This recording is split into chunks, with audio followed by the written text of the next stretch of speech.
In the episode, What You See from the Front Lines, I revealed my game-changing advice for newcomers. The park-owned home versus tenant-owned home episode discussed the high cost variance park-owned homes inherently produce.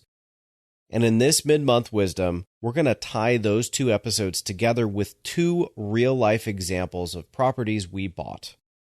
Let's call them Property 1 and Property 2. Property 1 was 100% occupied with 36 lots, 27 of which were park-owned homes.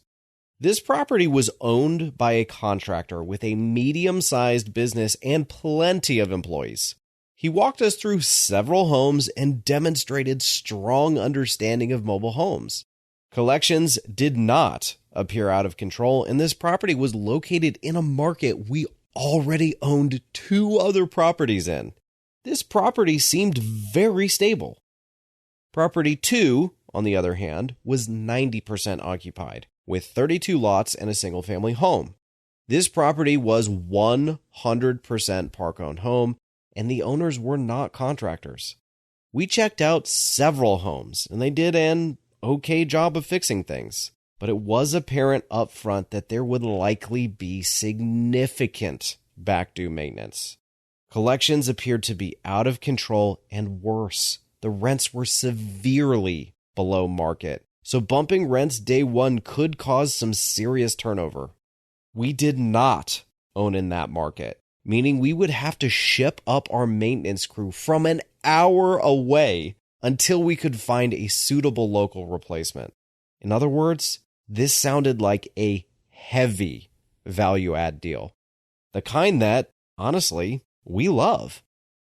We underwrote a stable-sounding Property 1 with what we thought was an overly aggressive budget for back-due maintenance. We underwrote Property 2 as not profitable for the first 6 months and requiring a ton of our time. The properties performed completely backwards to our expectations. Property 1 ended up having over $50,000 in back-due maintenance alone in the first few months. Collections were awful. Turnover was high, and at one point, we had close to 25% of the property vacant. We took a loss and had to do a capital call within the first 6 months.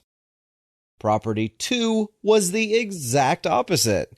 We were so wrong, in a good way, that we were seriously considering paying distributions way ahead of schedule.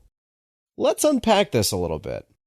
We bought what we thought was a stable property from an experienced contractor who showed us a ton of his homes that looked great. Yet we were off by tens of thousands from an already overly conservative budget. Juxtapose that with what looked from the onset to be an all-hands-on-deck heavy turnaround that ultimately proved a lot more stable.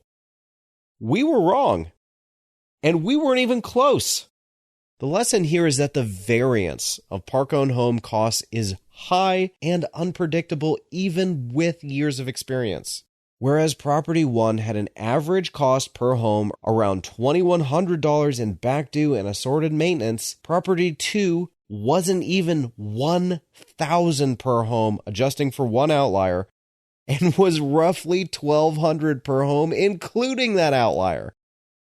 As humbling as that experience was, we grew tremendously because of those two properties. What we learned on a micro level at each property has dramatically improved both our due diligence skills as well as our underwriting abilities. Like I've said before, outsourcing operations comes at a cost. And that's not just a monetary cost. You are missing opportunities to learn from the front lines.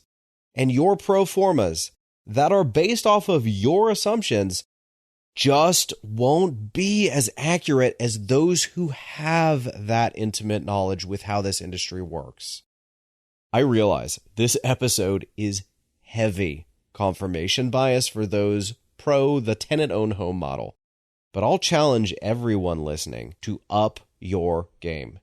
Even if you don't own any park-owned homes, that's good knowledge to have, especially if the economy dips and your communities start acquiring homes via turnover. Obviously, the downside of not having accurate park-owned home assumptions can result in a miscalculation causing a heavy loss, like we experienced at Property 1. The good news is we didn't overpay for that property, and now I'm proud to report, after hard work, we're turning a profit there.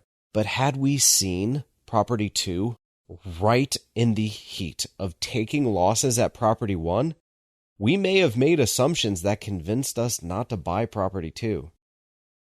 Therefore, a miscalculation might also result in you missing deals right in front of you. Improve your pro formas by improving your assumptions. Improve your assumptions by increasing your knowledge of the industry.